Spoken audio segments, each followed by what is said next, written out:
Okay, welcome everybody. We're excited to be here together today to share with you how AI modeling can and will change our best practices for energy and facilities management.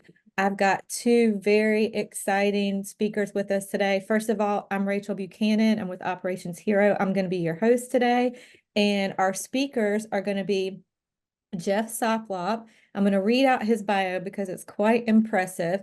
Jeff has more than 20 years of experience in energy, analytics, SaaS software, automation, intelligent buildings, utility demand side management programs, and IoT. His energy experience includes industry leaders such as ICF, Rockwell Automation, Brightly Software, Energy Savvy, Phoenix Energy, acquired by Duke Energy, and Jeff founded Nimble Energy to provide energy and facilities team with a personalized, automated, and time savings analytics platform for all their energy and utility goals. There's a whole lot more about Jeff, but one of the things I found most interesting, I think you'll enjoy, is Jeff is also an adjunct professor at the University of North Carolina in Chapel Hill, where he teaches a class on energy and data science. And he's also a certified energy manager from the Association of Energy Engineers and certified project management professionals from the Project Management Institute. So that was a mouthful to just say we have a very experienced energy manager with us today. So thanks for being here, Jeff. Thanks, Rachel. Appreciate it. We also have Paul Fletcher, who will probably not be a stranger to most on this call. Paul is the Director of Client Services at Operations Hero, but prior to joining Ops Hero, he was at Brightly for 16 years and was the Energy Implementation Manager for 4 of those 16 years. Paul specializes in guiding clients on strategy and best practices for energy accounting and management and help them achieve their conservation goals. He's built a foundation of expertise with a wide variety of energy accounting and tracking software modules. He has also obtained both his professional energy manager and accredited Texas Energy Manager certifications to better serve his clients. Paul's goal is to provide the optimum insight and empower everyone he works with to best understand how to maximize their savings using the tools available to them while maintaining and preserving a culture of energy conservation within their organization. Thank you, Paul, for being here. Yeah, thank you. Okay, so I'm excited to turn things over to them. But before I do, I want to take a quick poll because I know people have mixed feelings about AI. And so since this is going to be one of the main topics, if you guys would indulge me, please share what are your feelings about AI? If you will just kind of give us a thumbs up, thumbs down, kind of somewhere in the middle. And just as a fun little stat, I did use AI to create these questions. I simply just went to ChatGPT and said, hey, I need a poll about how people feel about AI for an upcoming webinar. And there we go. So looks like we've got a number of people, and I don't know if this is going to share or if you can see it, but it looks like, okay, we've got most of the people I think would fit in the curious category. Some are That's where excited, I'm at. some are concerned. So without further ado, Jeff, or excuse me, Paul, why don't you share with us a little bit more? All right. Thank you, Rachel. And I'm just so impressed with Jeff. He's only 30 years old and he's done all of that. Can you believe it? That's a good one, Paul. It's a good one. Graduating from JMU early. No, I'm kidding. Yeah. But no, I've worked with Jeff and Rachel. Jeff was my boss at Dude and Brightly in a previous life, and Rachel and I worked together on the energy business unit. So we have a lot of experience, all three of us working together in this space. So it's really cool to be able to do this today and see how operations here in Nimble Energy can really help you out. This slide's our ecosystem. We had a real busy slide. It's a lot of stuff here, but this is how we work together. All of these components are intertwined and linked by one thing, and that's data. That is a very important part of energy management. We have to have really good data. And if you're in energy, these are things that really are concerning you all the time, whether you're an energy manager, you're in facilities, in different capacities, you're wrangling with some of these things, if not all of these things, on a daily basis. But all of them are linked by data, and hopefully we'll get to that top part and to the bottom part of data-driven decisions and data automation can really help make these things go. So we can go to the next slide. So today, we're going to dive into these three topics. Jeff is going to really get in there, roll the sleeves up in the next half hour and go through all of this. So we've got sometimes changing environments. We're seeing it all around us. We've got roadblocks that come up again. And then how can we harness technology to really help us overcome these barriers or roadblocks? So that's the big takeaway from today, and Jeff will go through that with us. So to kind of dive in, I'm going to start here. This is one of my favorite things to talk about is my data pyramid here. So really, data without context, it has no meaning. So, but once you establish the background of the data, then it becomes useful information when properly organized. And when you put that meaning behind the information, you can see it coupled with our best practices and our experience, it now becomes knowledge that can be learned from. And we apply that throughout our organization, and we repeat it. So lather, rinse, repeat. We learn from our mistakes. We learn from our data, and then we take all that. We all that happens, and it's given time to grow with experience. It finally becomes this wisdom that's actionable and part of the fabric of our organization that everyone understands and can relate to. And then all these coupled together becomes this actual insight that drives our organization to improve over time. So I think it's so important to understand that and know that these things that we're doing, these building blocks that we have, and all of the data points that we're capturing, we give it meaning. And I've seen several people that are on the call that have already commented. I know who you are, and that you are grappling with these things every day, and some of you are in different levels of how you're doing this.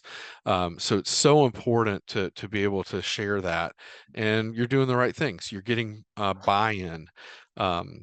So how do we get there? All right, so we can go on to the next slide here. I made this slide yesterday. I told everybody I was in Hutto, Texas. And I thought instead of going to the airport, we went to Buc-ee's, right? So Hutto is north of Austin, and Buc-ee's is south of Austin, almost halfway in between San Antonio and downtown Austin proper. Yeah. Who doesn't like beaver nuggets and Big Red and the brisket station and a whole wall of beef jerky that you can choose from? So, or you can get a nice koozie and a pair of Buc-ee's socks if you like, and fill up your gas tank, deer corn, and maybe a deer stand if you want it, and a grill. You got to get the grill. But anyway, I thought it'd be fun to think about this, because back in the day, uh, somebody'd say, how do we get to Buc-ee's? We'd have a map. So we pull out our AAA map or our Rand McNally map and figure out where to go and how to get there turn by turn, and map that out and really sit down the night before our trip and figure it out. And then inevitably we'd run into some issue. We'd have to kind of backtrack or take some side roads to get there. And then we got GPS. So we got our Garmin's, we put them on our dashboard. And in between that, I had a Thomas guide in LA. That was even more fun. But the GPS could kind of tell us in a better way, giving us directions that we could hear, helping us navigate things. But still, we would get to dead ends. We would get to places that maybe the road was washed out or something like that. And now this is Google Maps. It gave me 3 different routes to get there yesterday. Now, all were within a couple of minutes of each other. I was hoping to get it during one of the rush hour times to show the difference, but where that is at 130 on the one that's blue is the toll road. So I'd have to pay a little bit more, but through crowdsourcing, I can see where the roads are closed there. You can see on some of those to the left and right that the roads are closed.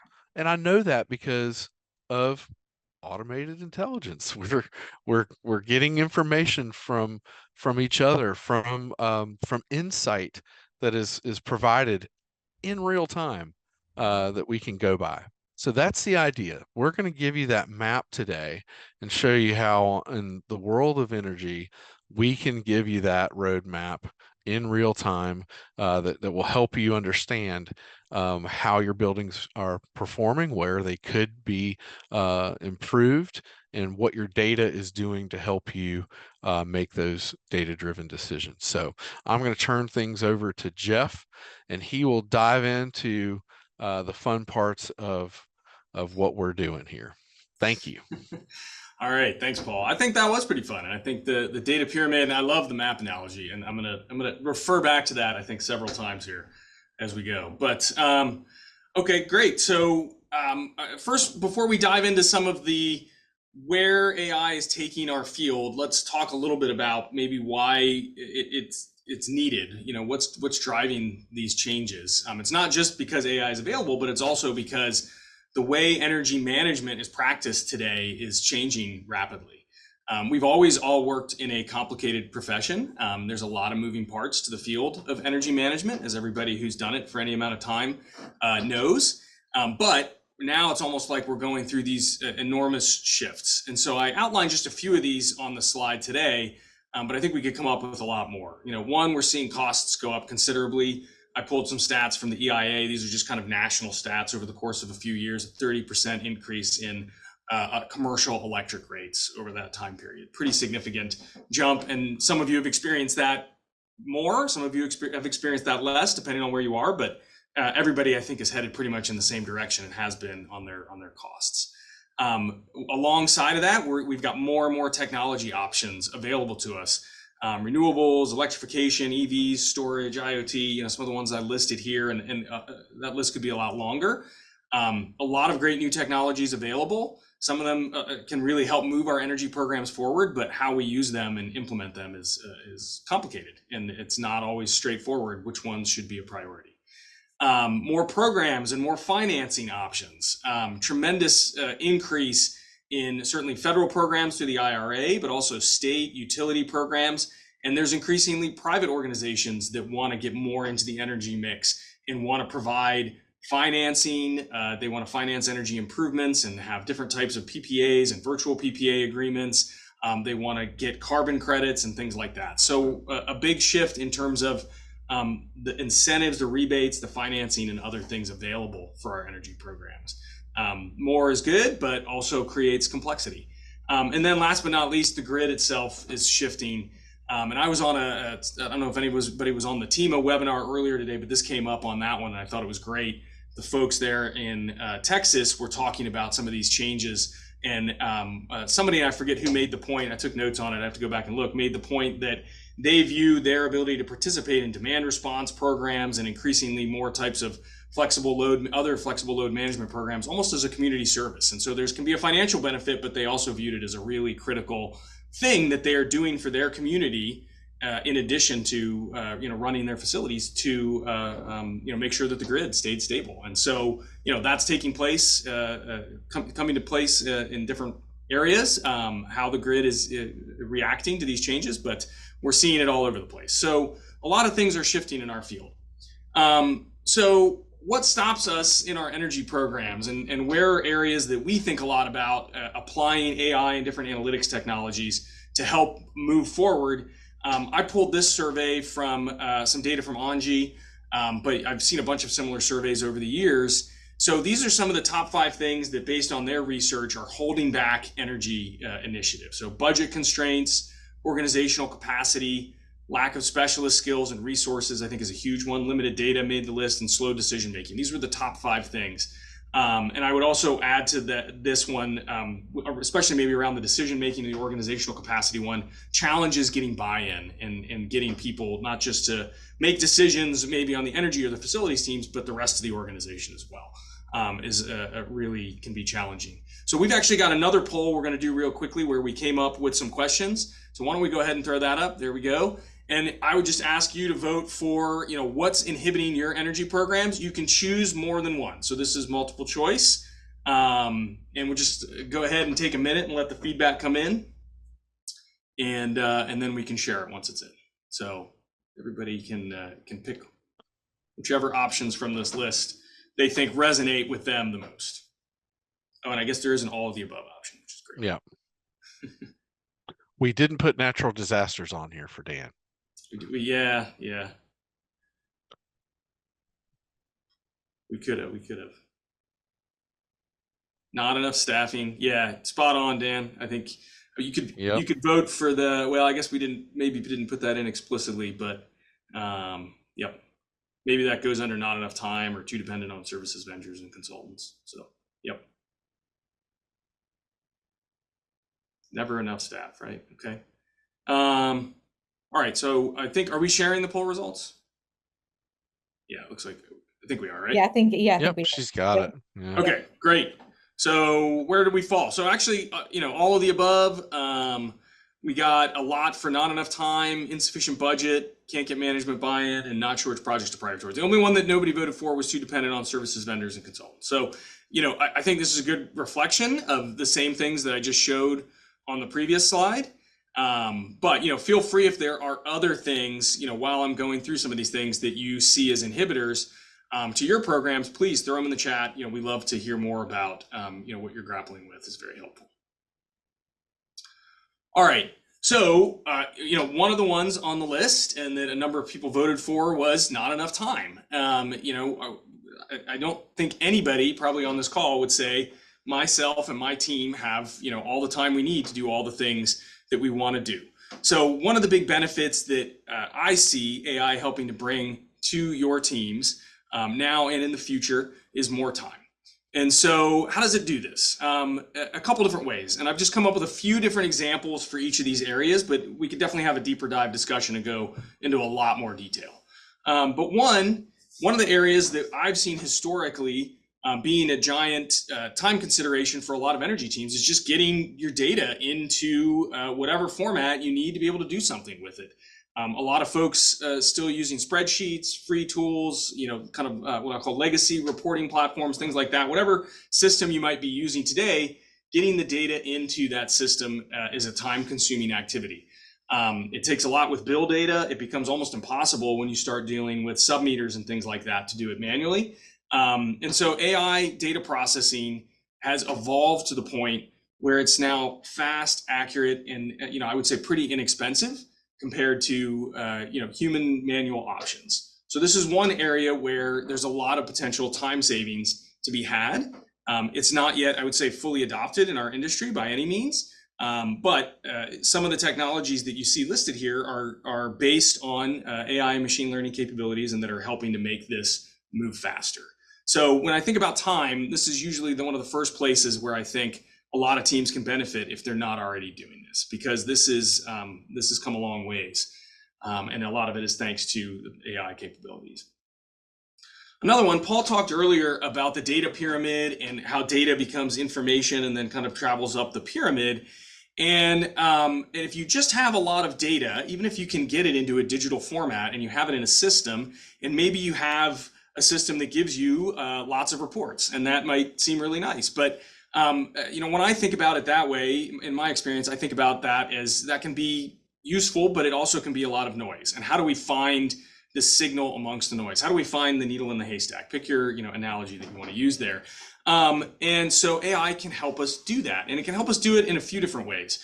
One, we can put in place kind of business logic, statistical analysis rules that help us find basic things that I would call kind of like alerts. And so, some of the things on this screen you might at first think of along those lines, like, oh, we can just kind of highlight anomalous costs and stuff like that. And that is absolutely true. But as people respond and react to those types of things, we can actually gather more information based on their input, and kind of like Paul said with the crowdsourced traffic data before, we can use that to refine where the most important informations are. So kind of classical techniques like just statistical analyses and things like that can take us a certain way in kind of finding really important sets of information, and they're certainly useful and worth having. But where AI is taking us to the next step is allowing us to gather input from experts like yourselves and use that to refine what the most important information actually is. And so some of it is kind of equivalent to crowdsourced traffic information in that way. But what it adds up to is more time, because ultimately you don't need to spend as much time hunting for that important information. The AI and the software can do more of that for you. Time is So money, right? Sorry, Paul. Time is money, right? Time is money, right? So let me hit another area here. I think a bunch of folks in the poll also flagged this one: decision making. It's challenging to make decisions in complex organizations. It's challenging to get buy-in. It's hard to deal with a lot of different competing priorities. So these are all challenges that we all grapple with. And so, one of the things I wanted to highlight was the kind of status quo. The way we've done things a lot to date has been through visual analysis. I mentioned reports earlier, and being able to get your data into a digital format is a great step forward. Having reports like this one can be very helpful because you can look at, and in this case, we're looking at our energy usage compared to average temperature by month. And so we can get a feel for how are we using energy over time, how is weather driving our energy usage. And so it's, it's an interesting thing to be able to kind of look at, and there's a certain amount as a human that we can probably extract from this, right? This portfolio is using less energy in the summer months than they are in the winter months. And so they're probably in a cooler climate, and maybe where we're thinking about efficiency opportunities, we're thinking about heating systems and building envelope and so on and so forth. So just by looking at this, I can extract a few useful pieces of information just based on my analysis of the data. And I think that's been a lot of how our industry has operated for a long time. If we even have data digitally at all, we're kind of looking at things like this and trying to pull out a few nuggets. And that's helpful. But when we start to move into this new world, models, which include AI and machine learning and statistical models, can extract a lot more information from data sets like this. We can start to classify different types of building behaviors and patterns. We can start to determine how different systems are using energy within the building. We can make predictions about future use and test those predictions. And when I say we, I don't mean that we have to do that manually. What I really mean is that the models and the AI can do a tremendous amount of that analysis for us and provide us the results in ways that we can interpret and deal with. And so what can happen under the hood is, instead of just getting a few kind of nuggets from a chart like this, we can get hundreds of what we call features in the kind of data science world, and those features can be turned into more readily actionable information. And so the way I like to think of it is AI can be like your data-driven subject matter expert. And it's looking at your data, it's breaking it down and analyzing it into a very detailed level. And then it's using even relatively basic, low cost, easy to acquire data. So this doesn't necessarily require integrating lots of new systems and tons of IoT devices and such, but to provide you really detailed and specific information. And so I provided a few examples on this slide of what that can look like. We can do things like infer load shapes and what opportunities, even when we don't have sub-meter data, are associated with those load shapes. We can then tie those to specific systems and likely measures that might be a good fit for our facilities. We can quantify what the benefits are potentially going to be, and we can forecast long-term impacts. So when I think about decision making, these are a lot of the steps that we try to go through for our energy programs in different ways already. We're trying to figure out what are our priorities, what opportunities do we have, what's the likely impact, and how's that going to look over the long term compared to other things. AI systems can increasingly do more and more of this work for us and allow us to make that kind of strong business case, ROI case internally based on the things that we see as being the highest priority. So Jeff, you would say it's like we used to talk about getting the low hanging fruit, just doing the kind of basic things, but this is taking that and going several steps further, wouldn't you say? I think it really is going several steps further. And I think also, what I mentioned before about the energy world that we're living in changing so rapidly means what the low hanging fruit is shifting at a very fast pace. New programs, new technologies, et cetera, are opening up all the time. And so it's extremely hard for any individual or team by themselves to keep on top of all of that. Yep. So I think in the whole energy world, the definition of low hanging fruit is shifting considerably. And then I'm just going to do one last area, and I would say it's called putting your team back in control. This is one that I've seen a lot through my energy career, and that's that the game a lot of times in terms of the information we have available to us is often not where we want it to be in order to take the actions that we want. And so I'm going to pick on energy services companies here a little bit, and it's not because I think energy services companies aren't important. I think they're tremendously important. It's just I've worked a lot with many of them over the years, ESCOs, performance contractors, folks like that. And I've also worked with a lot of folks that have hired them over the years, and I've seen kind of these information asymmetries, meaning those companies tend to use their internal expertise, maybe their data and other things, and they have this information in a way that kind of tips the scales, I think, in their favor. And so I'll pick on performance contracts maybe a little bit specifically. Performance contracts, I'm sure many of you are familiar with them, but they're basically a way for services companies to come in and say, hey, we know where this low-hanging fruit likely is. We're going to pick it for you effectively and then share some of the benefits with you. But really, they take the lion's share of those benefits. And then they offer a guarantee.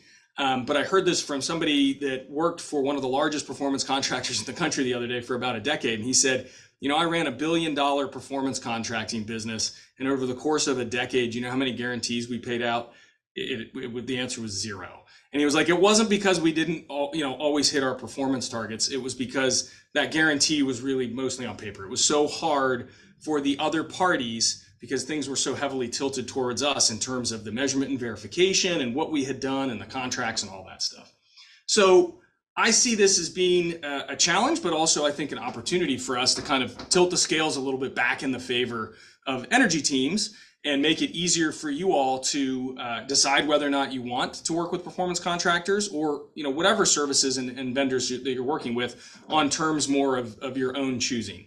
And so where I see that coming into place, and I think now we're looking a little bit more into the future. Some of this stuff are things we're definitely doing today. Some of these are things that are looking a few steps down the road, but we're not talking decades. We're talking months and years.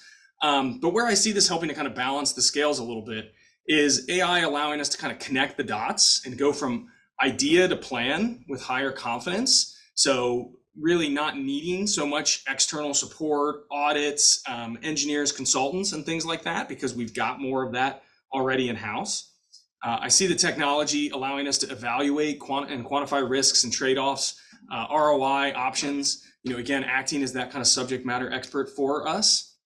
But I also see it going further than that and continuing to actually present ideas to us for consideration, right? So now, instead of having to go to external vendors or always be thinking of what we should be doing ourselves, I see the technology actually presenting these ideas to us a lot and to help us build the business case so that we can get the buy-in that we need in order to move forward the things that we determine are the best for our programs.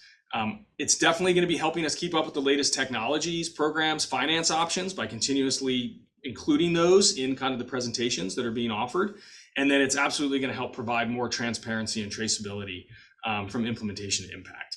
And again, a lot of this is already, I'd say, real and happening. Some of it is, I would say a little bit future looking, but not very far down the road. So let me go ahead and I'm just going to wrap up. I always like to do what I call a 10% summary. For any of you who've seen me present before, that I always do this in presentations. And the reason being that just from some behavioral science experience that I have, in an hour from now, you remember about half of what I said, and by tomorrow, you remember about 25% of what I said. But in a week from now, you're going to remember roughly 10%, and that's the part that's likely to stick. And so I always like to summarize, like, if you're going to remember 10%, here's the 10% I would recommend hanging on to. So first, measurement's not enough because the energy game is changing. We've got higher costs, new technologies, new programs, grid instability, all those things that I mentioned. I think energy teams really need more support to overcome those inhibitors that we talked about. I want to see us balance the scales. AI is helping us do this in a variety of ways, giving us more time, supporting decision making, being your subject matter expert, really helping be a major supplement to your team for you, and then giving you more control, empowering you, and helping your energy programs to move forward faster. And I'd say, I think more and more on your terms. So that's what I've got. I see we're starting to get a few things, I think, into the chat. So I guess now is a good time maybe to go ahead and put in questions. Yeah. And see what folks are curious about. We got one on deck. Mr. Hawksley was asking, what is IoT data? And I gave him a little bit of a precursor, but maybe you could dive into that, talk about how that all plays in with energy and different building components. And your answer was spot on. So, it's the idea that we can put devices to do measurement and increasingly sometimes control in a more and more distributed way that are internet connected. So we call it the Internet of Things, or IoT, and that's my definition. Other people may have different ones, but increasingly in facilities, there's opportunities to put in place more distributed occupancy sensors or plug load sensors. And things that can even control things at the plug load, indoor air quality, stuff like that. So those types of devices the costs have gone down. More of them with the internet and cloud computing are more easy to integrate. But which ones are really worth the investment and really going to help you move forward? Can be difficult to evaluate. And is it actually worth it to do those? So that's my kind of definition of IoT. What else we got here, Rachel? I don't see any other questions, and I had said we keep it to 30 minutes, and we're actually 4 minutes over. So thank you for sticking with us, everybody. If we have any more questions, we can hang out here for just another minute or two. Like I said, Jeff and Paul both have tons of experience, so it doesn't even have to be a question about something they've talked about. If you just have a general question, we can pick their brain. But if not, that's what we've got for you today, and we look forward to seeing you on a webinar soon. Thanks so much. Oh, Paul, is this a new product for Operations Hero? Yeah. Jeff, you want to take that? Yeah, no, we Nimble and Operations Hero have partnered up to bring this product to market. It's called Energy HQ. And really, we're taking some of the fundamental things around utility bill management and analysis and reporting and bringing those to the next level, and adding a lot of modeling and, as you would guess from the subject matter, AI capabilities into it in order to do some of these things. So we're happy to show it to you and do a demo at any point if you're interested, or if you have more questions, Al. All right, great, everybody. Well, thank you so much for being with us today. And Jeff, Paul, thanks again for carving out some time for us. And we look forward to doing it again soon. Thanks, everybody. Thanks, everybody. Feel free to reach out with any other questions, either now, or you can also via email for us as well. Oh, here, and I'll put up the email. Absolutely. Oops.